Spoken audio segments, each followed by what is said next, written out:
Olá, seja muito bem-vindo ou bem-vinda ao Portas Abertas. Hoje é quinta-feira, 31 de outubro de 2024. Eu sou Sérgio Esteves. E eu sou Natália Costeira.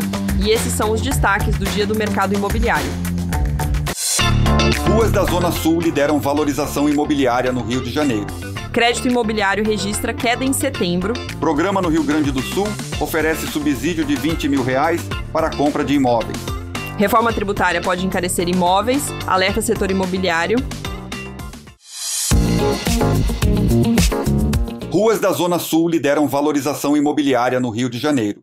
As ruas mais valorizadas no Rio de Janeiro em 2024 estão concentradas nos bairros da Lagoa, Leblon e Gávea. É o que diz um levantamento da PropTech Loft, publicado na revista Veja Rio. A pesquisa analisou as 300 vias mais valorizadas da cidade, considerando dados de janeiro a setembro deste ano, em comparação com o mesmo período de 2023.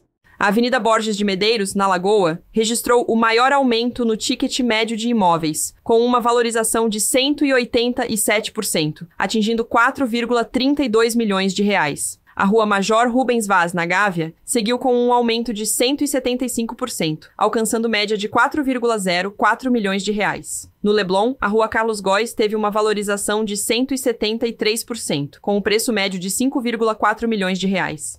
Fábio Takahashi, gerente de dados da Loft, afirma que as ruas com esses crescimentos impressionantes têm algumas características em comum. Todas estão em regiões de alta demanda, com boa localização e, em quase todos os casos, o perfil de imóveis vendidos em 2024 é maior do que no ano passado.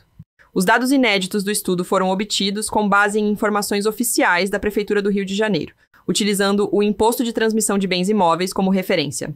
Além da Zona Sul, destacam-se também ruas do Recreio dos Bandeirantes, com 5 ruas, e da Barra da Tijuca, com 4. No Recreio, por exemplo, na Rua Manuel Bucher Pinto, a valorização chegou a 129%, de janeiro a setembro de 2024. Takahashi, da Loft, reforça que o Rio como um todo vive um momento de valorização imobiliária, mas que é mais evidente nas regiões citadas.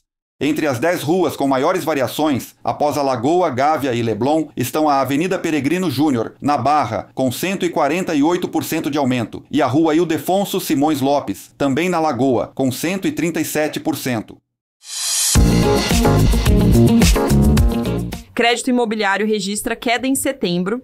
A liberação de crédito imobiliário no Brasil sofreu uma queda de 4,4% em setembro, interrompendo a tendência de alta que prevaleceu ao longo do ano. As informações são do Diário do Comércio. De acordo com o Banco Central, foram concedidos 20,7 bilhões de reais para a compra e construção de imóveis no mês passado. Essa mudança ocorre em um contexto de escassez de recursos para financiamento, impulsionada por saques elevados da poupança, juros altos e crescente demanda por imóveis. No acumulado de 2024, o crédito imobiliário com recursos da poupança e do FGTS foi 27,3% superior ao mesmo período de 2023. As instituições financeiras são obrigadas a aplicar 80% dos depósitos de poupança em taxas reguladas, é o chamado recolhimento compulsório. Em setembro, houve um recuo de 4,7% nessas taxas em relação a agosto, com 17,8 bilhões de reais concedidos. As taxas de mercado caíram 2,2%, totalizando 2,9 bilhões de reais. O ministro das Cidades, Jader Filho, e o presidente da Caixa, Carlos Vieira, sugeriram ao Banco Central a redução do recolhimento compulsório dos depósitos de poupança de 20% para 15%, o que poderia liberar cerca de 20 bilhões de reais para financiamento habitacional. A Caixa Econômica Federal, responsável por quase 70% do crédito imobiliário no país, enfrenta limitações. Com apenas 15% do orçamento anual restante, a instituição financeira adotou novas regras, que começam a valer a partir desta sexta-feira, 1º de novembro, reduzindo a cota máxima de financiamento de 80% para 70%. A gente volta em um minuto com mais notícias. Você sabia que a Loft virou a chave? A Loft agora é mais que um portal. É a parceira que acelera o sucesso das imobiliárias. Imagina ter todas as soluções de tecnologia, comerciais e financeiras em um único lugar. Isso é a Loft Mais Negócio. É como ter uma caixa de ferramentas completa para acelerar ainda mais a sua imobiliária. As soluções da Loft Mais Negócio simplificam e aceleram as jornadas de compra, venda e aluguel de imóveis. Mais de 8 mil imobiliárias, presentes em mais de 800 cidades do Brasil, já confiam nas soluções da Loft Mais Negócio. Quer saber mais? Pare tudo agora e acesse loft.com.br/portas e descubra as soluções que vão transformar a sua imobiliária. O programa no Rio Grande do Sul oferece subsídio de R$20 mil para a compra de imóveis. O governo do Rio Grande do Sul lançou o programa Porta de Entrada, que concede um subsídio de R$20 mil para a aquisição de imóveis com o custo de até R$300 mil. A medida faz parte das políticas de mitigação da catástrofe climática, que afetou municípios do estado no início do ano. A matéria é do portal GZH. Os imóveis estarão inseridos no programa habitacional do governo federal, Minha Casa Minha Vida, disponíveis em grandes municípios como Porto Alegre, Caxias do Sul e Pelotas. O programa, que inicialmente visava a compra de 3.500 casas, agora planeja financiar 6 mil moradias, com um investimento total de R$120 milhões. De acordo com o governador Eduardo Leite, a iniciativa deve impulsionar a economia da construção civil, com previsão de movimentar R$1,2 bilhão em empreendimentos imobiliários. Destinado a famílias com renda de até 5 salários mínimos, o programa exige que os participantes não possuam outro imóvel e não tenham sido contemplados por programas habitacionais anteriores. As inscrições são feitas online, sem prazo para encerramento, e haverá um evento presencial em Porto Alegre nos dias 8 e 9 de novembro. De acordo com a Caixa Econômica, as novas regras de financiamento do banco, destinadas aos imóveis financiados por recursos da poupança, não afetam o Porta de Entrada, já que o programa vai utilizar recursos do FGTS. Reforma tributária pode encarecer imóveis, alerta setor imobiliário.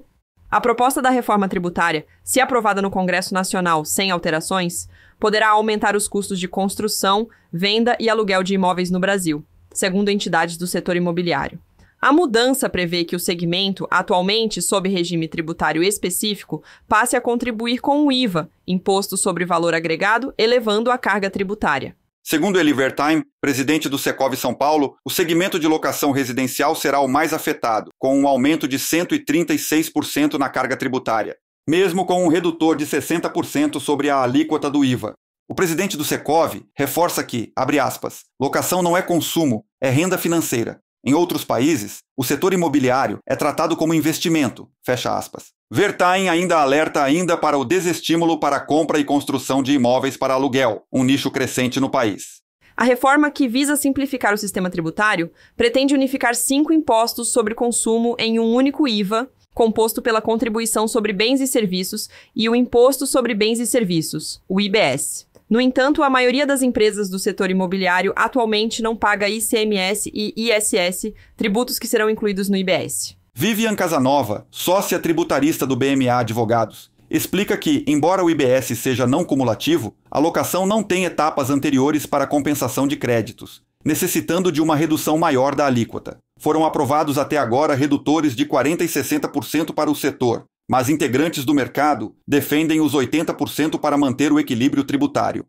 O presidente da Associação Brasileira de Incorporadoras Imobiliárias, Luiz França, reforça a necessidade de um redutor de 60% para a construção. Para a França, existe um risco de impacto no preço do imóvel e ao comprador final, já que, segundo ele, não há margem no setor para absorver o aumento da carga tributária. Para o presidente da Abra Inc., uma retração na produção da construção teria impacto na geração de emprego no setor e em outros 97 subsetores dessa cadeia na economia.